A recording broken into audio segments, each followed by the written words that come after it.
What's up, guys? Welcome back to my channel. So I'm here today to talk about parts 1 and 2 of the Real Housewives of Potomac Season 8 reunion, or Season 8 episodes 19 and 20. So, the Gizelle and Candiace of it all is really kind of taking up a lot of the reunion so far. They're going at it. People had a lot to say about Gizelle mocking Candiace crying. They're like, oh, and then Gizelle was crying in part 2 about her father passing away. And it's like, okay, Gizelle crying about her father and Candiace crying because, oh, Robin is upset with her. These are two very different things, considering the fact about why Robin's upset with Candiace. You know what I mean? It's like, these are very different things. Just like with Wendy being like, oh, well, Gizelle was, making fun of my mom when she was in the hospital, which was not true. But she's being apathetic towards Gizelle's father, being in the hospital. It's like, these are different things. Gizelle's father's in the hospital with a brain tumor. Wendy, your mother got elective surgery. Something went wrong, so you have to get another surgery to fix it, which she already said took like 10 fucking minutes.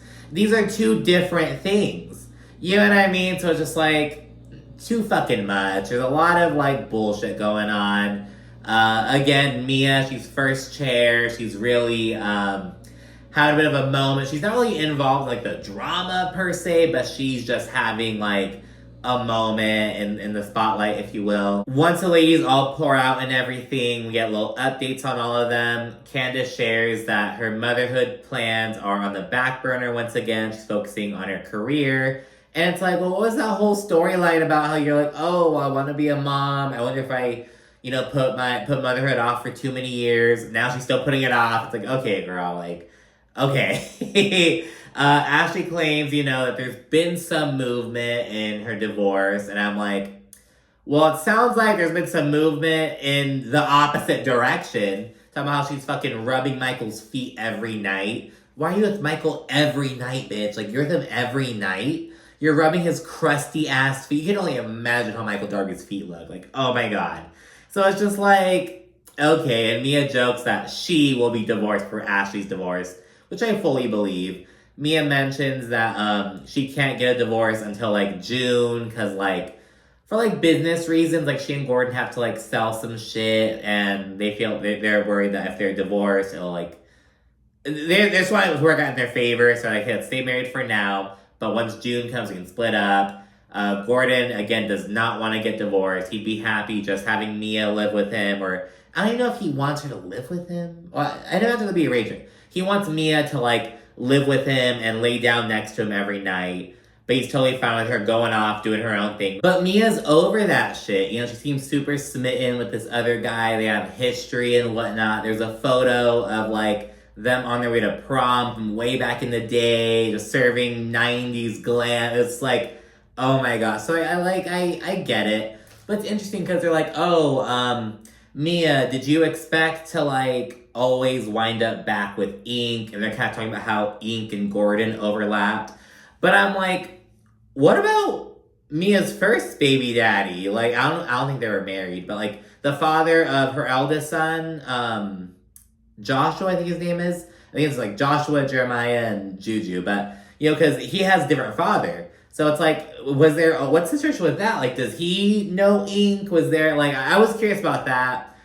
We saw him, I think we saw him a little bit when Mia first came on, but he hasn't really appeared since then. I don't know. But yeah, that was kind of going through my mind. What's the situation with, Ink, her first baby daddy, and, I don't know.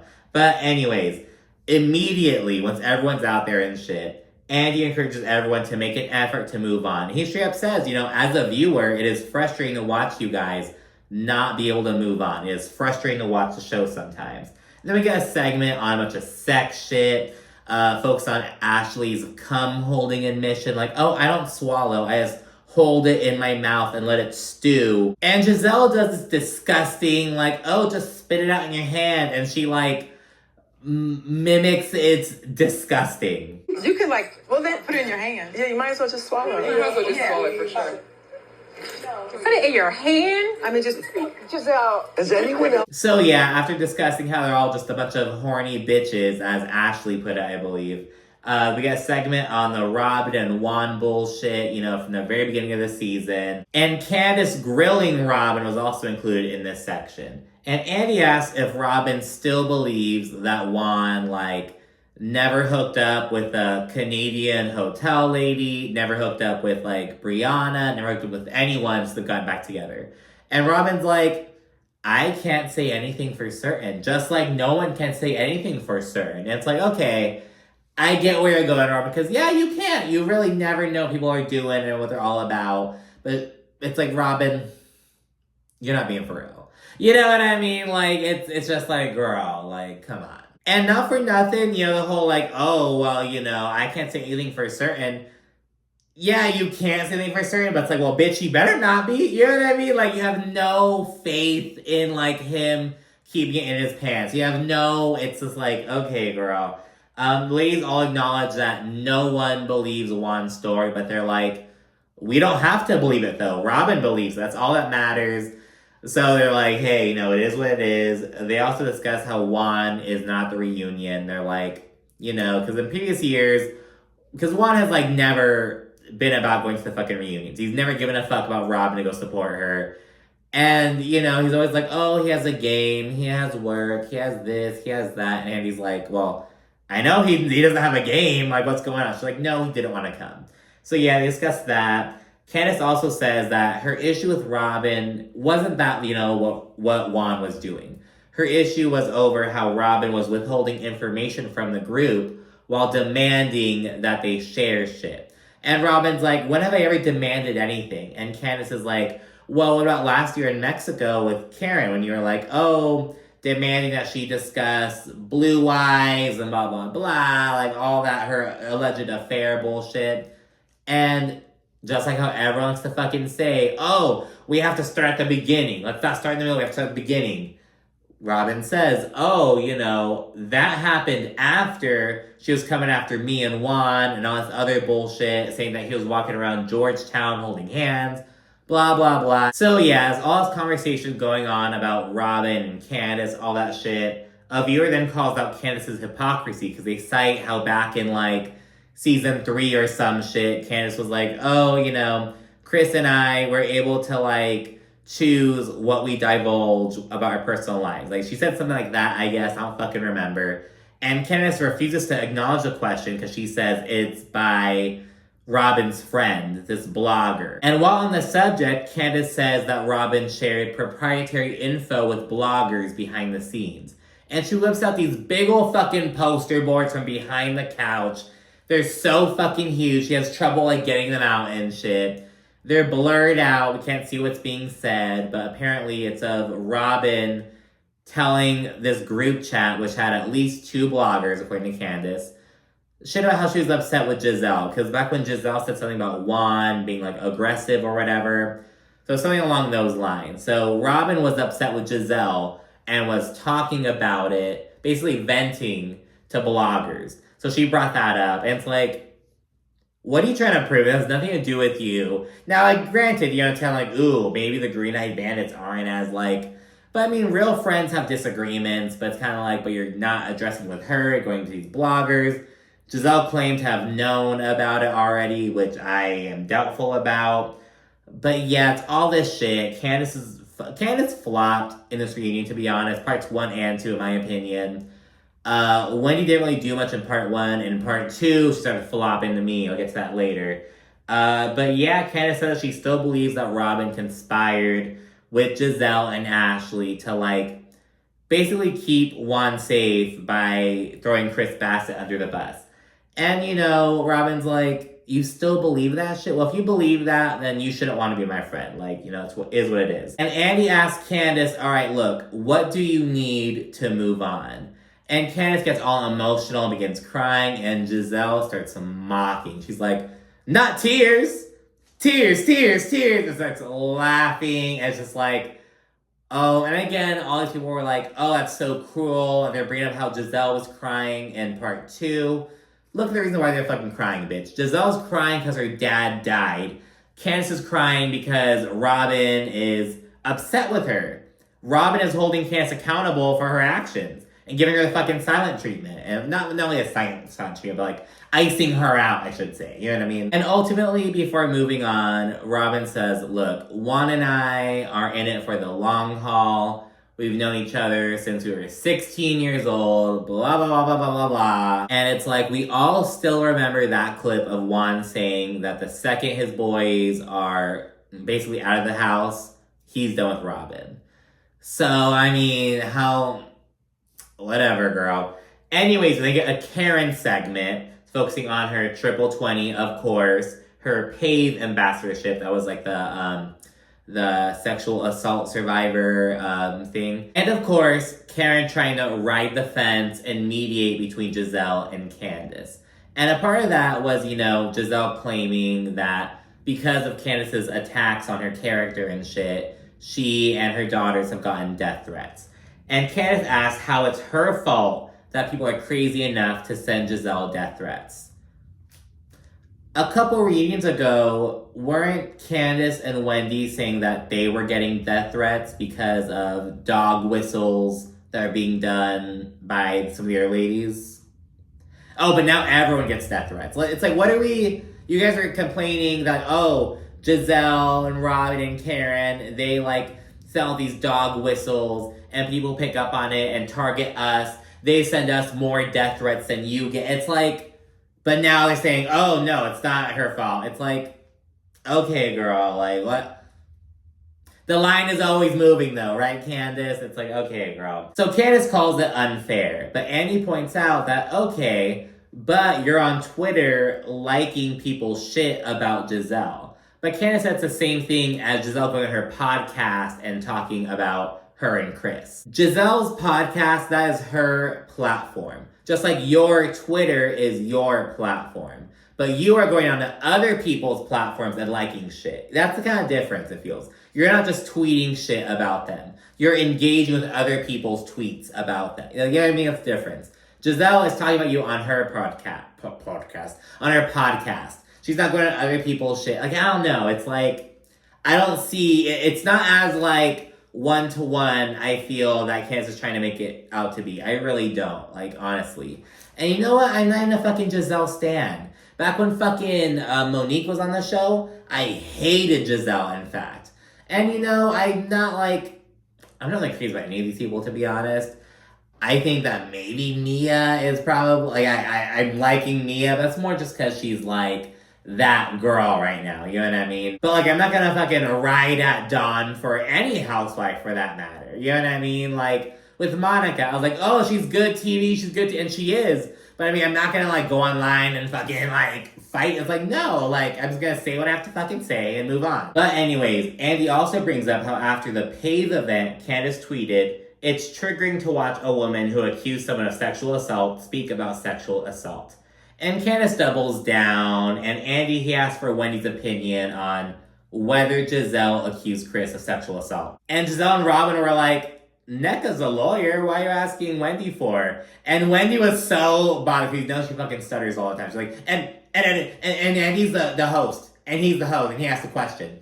But he immediately disregards Wendy. He's like, oh, Nneka, it does not constitute sexual assault? And she says no, and what Gizelle said was oh, he may feel uncomfortable. He has to go into a room and he closed the door. But that's not sexual assault. And I being a creep, that's not sexual assault. But Candiace is doubling down. She's like, no, it is sexual assault. She was insinuating it. She was letting people come to her. And it's and you know what? I'll give you that, sure. Maybe there's that insinuation. But she did not accuse him of that. You know what I mean? So it's kind of weird. There's more back and forth between Candiace and Gizelle, and Candiace is flopping, in my opinion.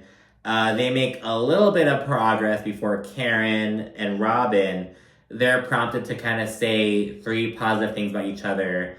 Robin takes it seriously. Karen does not. Leaves them take a break, and Mia FaceTimes Ink backstage. Gordon says hi. He's like, hey, man. Just total cuckold behavior. Then we come back and we get a Mia segment.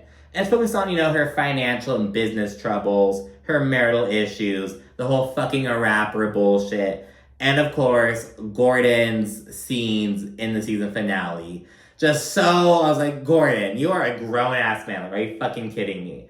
Mia says she's living in D.C. now. She has a penthouse, condo, or apartment, or whatever. She says that while it's the smallest space that she's been in the past few years, she's in the happiest place. So, good on her. I really felt that, you know what I mean? It's like, sometimes, like, money doesn't solve all. It's like, sometimes you make some changes. Yeah, you may have to, like, adapt to a different lifestyle. Like, that's how I feel almost compared to, like, my old job, my current job. I'm making less money, but bitch, I am so much happier, like, honestly. Mia explains her dynamic with Ink. Again, they're high school sweethearts, blah, blah, blah. She says that they eventually drifted apart because she wanted to stay in Maryland. I guess she was going to school at the time or something, and he went down to Atlanta to, like, build his radio career, and they just drifted apart, allegedly. She didn't really speak on too much about how they rekindled. It sounds like they were always kind of, like,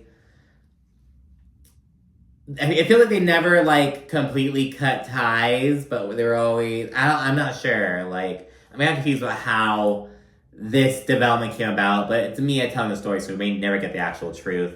And yeah, while on the subject, Wendy, unprompted, she says, according to Gordon, Ink showed up and tried to take Jeremiah because he was convinced that he was his son. And Mia says that Ink still believes that Jeremiah is his son. And everyone's all shocked, and that's where the episode ends. Episode 20, of course, we pick up where we left off, and Mia says, yeah, there was some, like, Ink thinks that Jeremiah is his, but, she and Gordon, they did IUI. She's like, Jeremiah is Gordon's son. Like, is what it is. Ashley's like, oh, well, like, Jeremiah looks just like Gordon. And Wendy's like, but Gordon looks just like Ink. And it's all getting kind of very nasty, just like gossipy. And Karen shuts the conversation down. She's like, look, this young child is going to eventually watch this. This is so disrespectful. We should move on. She shuts that shit down, as she should. After some chit-chat about Mia and Gordon, Mia says that Ink had nothing to do with their split. Mia adds that's also not about Gordon's finances or his age. It's about him lashing out at her and just, like, being like, nah, and just, like, being so, just, like, uptight, it seems. And Mia says that, Gordon is not working at the moment and she's helping him out. And she also explains her inheritance. She says that when she first met Gordon, she lost 3 grandparents around that same time, so she got some cash from that. And she also adds that about a year after she got married to Gordon, she realized that he was functionally bankrupt. Like, he was making money, but he was also spending a lot of money. So she's like, dude, like, you should not be doing this, basically. And Mia also at this point says that she cannot get divorced until June. She made this agreement or some shit. Andy then asks Wendy and Candiace if Gordon reached out with more tea about Mia, basically. Because he texted their husbands in the group chat or some shit. So Wendy and Candiace have some knowledge about that. And they react by fucking acting like fucking schoolgirls, just like laughing at each other, like, oh, you go ahead, girl, you go. And it's just really weird. Mia also calls them out. She says everyone at the reunion reached out to her once the news broke about her and Gordon, except for Wendy and Candiace. And Wendy gives this piss poor ass excuse. She's like, okay, well, Mia, last year you assaulted me. And so I could have taken this opportunity to this is my lick back, blah, blah, blah. But I didn't. And that shows I have love and respect for you. So you're still upset with Mia, even though you haven't addressed shit with her all season long. You've been acting cool with her. You haven't brought up the situation from last year at all. So it's like, if you're upset about it, Wendy, bring it up. Hash it out with her. So she's still holding on to that resentment. She's like, oh, I could have used this information badly, but I didn't. So that means that I love and respect you. No, it fucking doesn't. And you just brought up how, Gordon said that Ink tried to take Jeremiah. You just brought that shit up. What? I don't know. And again, I'm not blaming Wendy for bringing this shit up. Or, even if she carried this shit to next season. But it's like, you're gonna be like, oh, but I didn't. So that means I have love and respect for you. No, the fuck it doesn't. It just means that you didn't have a chance to use this shit next season. I just thought that was so weird of Wendy. Like, Candiace at least had the balls to be like, I didn't want to get involved. I didn't want to deal with it. And also, Wendy's like, Gordon messaged us with trying to annihilate you. It was vicious. And Candiace's like, it was so bad. It was vicious. It was so bad. So why don't you reach out to? It's just so weird of them. Mia then admits that, a part of her always thought that she would end up with ink again. So that's what's happening. Then we get Gizelle's segment focusing on her cougar shit, Grace graduating, and her beef with Candiace and Wendy, as well as her father's illness. And right after the package airs, Gizelle goes in on Wendy and calls her a liar because Wendy was like, oh, Gizelle was making fun of my mom when she was in the hospital, so I have nothing to say to her about her father being in the hospital. When, mind you, the reason Wendy's mom was in the hospital and the reason Gizelle's father's in the hospital and the overall circumstances around that were very fucking different. Wendy, your mom already spilled that she was in the hospital for 10 minutes. A 10-minute fucking procedure. But you're making it act like she got a fucking, it's like, girl, shut up. Her dad is in there for a fucking brain tumor. He has brain cancer. Like, these are two different scenarios. Oh, you're in the hospital for a fucking ingrown toenail. Oh, I was in the hospital. You were in the hospital for fucking, you know what I mean? Like a twisted ankle. Like, what are these? Like, these are not the same thing. And Wendy explains, well, you were calling my mom a witch when she was in the hospital. But Gizelle's like, I didn't know your mom was in the hospital. But when he's like, well, it doesn't negate the fact that you still... And it's just like, that's not making fun of your mom. It's not, I don't know. It's really fucking weird. Wendy is where you start to flop for me. Then Giselle reflects on her father a little bit. She gets emotional, and so does Candiace, actually. And he's like, Candiace, if you're getting emotional, how come? And it's like, girl, you know how Candiace acts. Andy then asks Karen if she wishes that she had intervened a bit more when Wendy and Candiace were making faces while Gizelle was talking about her daughter. And, Karen says that everyone makes faces, and Gizelle shuts that shit down. She's like, we are talking about my daughter. There's no reason for them to make faces. And, Candiace says that Gizelle's weaponizing her kids to make her and Wendy look evil, blah, blah, blah.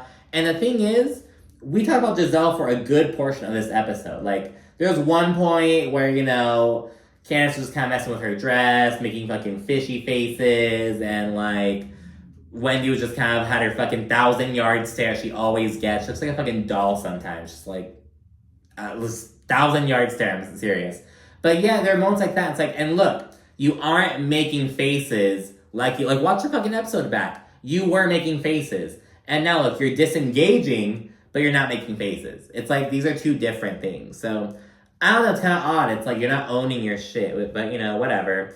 And Wendy says that she actually congratulated Gizelle and was like, oh, I'm so glad your daughter's going to FAMU. Is she going to be an AKA? Blah, blah, blah. She claims she was congratulating Gizelle when they were in Austin. But Gizelle denies this. And she's like, play a tape then. But production doesn't have the tape. And Wendy has a look on her face like, what? But Candiace says, oh, I remember you saying that. So yeah, there's some confusion about that. But yeah, but at the beginning of the episode, Wendy was very anti-Gizelle as well. You know what I mean? She was kind of serving that energy back. I don't see Wendy going up to Gizelle. I don't know. I see it. That doesn't make sense to me. Gizelle speaks on Jason for a little bit and her journey from being she was once a pastor's wife, and now she's doing kind of reflecting on her life journey. And again, Wendy and Candiace are done. They're so over it. We then get a Candiace segment focusing on her tour and music career, her health stuff, needing to get the biopsy, which apparently shrunk and went away. And the whole thing, she was just very cautious about that because, she has a family history of breast cancer, but yeah, it ultimately shrunk and went away. We have to touch on her prospective motherhood bullshit, her getting sued by Michael Darby, and of course, her situation with Robin. And Andy asks why Candiace didn't want Drew Sidora to open for her again. And she basically explains that, she just doesn't fuck with Drew, it seems. She is, like, not in those words, but she's like, usually when I work with someone who I have a mutual friend in common with, I check in with that friend first to learn more about that person. That didn't happen. But she basically made it sound like she didn't fuck with Drew from the beginning, and she wouldn't have worked with her from jump if she had known more about her, basically. And Candiace also acknowledges how Michael Darby's lawsuit was dismissed, and Ashley says that, contrary to what Candiace's mother believed and what a lot of people in the audience believed, she knew nothing about what was going on. And I'm almost inclined to, like, I don't want to give the bitch a benefit of the doubt, but it's almost like Michael would be stupid to tell Ashley this information, because Ashley just fucking blurted it out on the fucking show. You know what I mean? Like, it would not be smart of Michael to share this information with Ashley at this point. Like, I don't know, but maybe the bitch did know, who fucking knows? I'm not gonna put it past Ashley, but, Candiace agrees that, like, hey, I don't think Ashley was aware of it. And then we return to the Candiace and Robin situation. And Robin brings up how the colorism conversation they had last year, which was largely, well, it's brought up by two reasons. Because, people on Twitter were talking about the colorism stuff, and Candiace on the show was also talking about it, like, to production. And Robin acknowledges just how uncomfortable that conversation was. And, we, like, rehash all the colorism stuff. Robin gets kind of emotional and talks about how, she had never been in that situation, and because Robin's from Baltimore, and, she identifies as Black. If she's dropped into anywhere in the fucking country, she's gonna be seen as a white woman. You know what I mean? So I think that colorism in general would be weird for her to talk about, you know what I mean? Because of her own identity. But it's like, I don't know, it's like she was just like, had almost a little Karen moment. Just like, oh, I don't like talking about race, it makes me uncomfortable, blah, blah, blah. That's kind of see what she was giving almost. And, Candiace says that, she grew up in a family that talked about race and color and all this shit. And, Gizelle's like, I have no problem talking about race and color, but you are on Twitter accusing us of being colorist. These are two different things. We're not talking about colorism. You are accusing us of being colorist. So she talks about that a little bit. After they rehash the colorism stuff, Candiace stoically accepts that, her friendship with Robin may be done. It's then break time. Mia gives NECA some encouragement backstage, because NECA's kind of like, I was attacked all season, because she wasn't really saying much. It's her first reunion. And Mia's kind of like, girl, you gotta fucking say what's on your mind. You gotta say something. They're gonna say that you're just a bump on a log. Yeah, that's kind of what she's giving so far. NECA isn't really getting in the mix too much, considering how much the NECA and Wendy stuff took up the season. Maybe that's why. They're like, they know we're sick of it at this point. And we also see a low moment between NECA and Ike, because Ike's there trying to give her some support, but it's not landing. NECA's like, you're not helping me. Either be here and support me, or leave and go be with Juan Dixon wherever he is. And it's like, oh my god. The husbands all then join the stage. Chris is asked if he thinks that Robin plotted on him, and he straight up refuses to, he disregards the question. Then Andy asks about his supposed mistress, and he says that he never met this person. And because, the alleged mistress, she claimed that she had an affair with Chris Bassett. He got her pregnant, she got an abortion. Then she said it was all made up. But then she said that, oh no, it wasn't made up. All this shit. And Chris says that he never met this person. Then Robin mentions the screenshots, allegedly, of them talking, him sending dick pics or whatever. And he again says, I never met this person. I never met this person. I don't know anything about screenshots. Just he's a very, and I get it, but it's like he's just very not with the bullshit. He's very snippy. Andy then segues to Gordon, and he said that he's there to support Mia. And the episode ends with him preparing to make a revelation. So we'll see what he has to say in the next episode. So yeah, that's it for parts 1 and 2. Let me know what you think down in the comment section. You should also like and subscribe. And of course, stay tuned for more. Thank you for watching. Bye.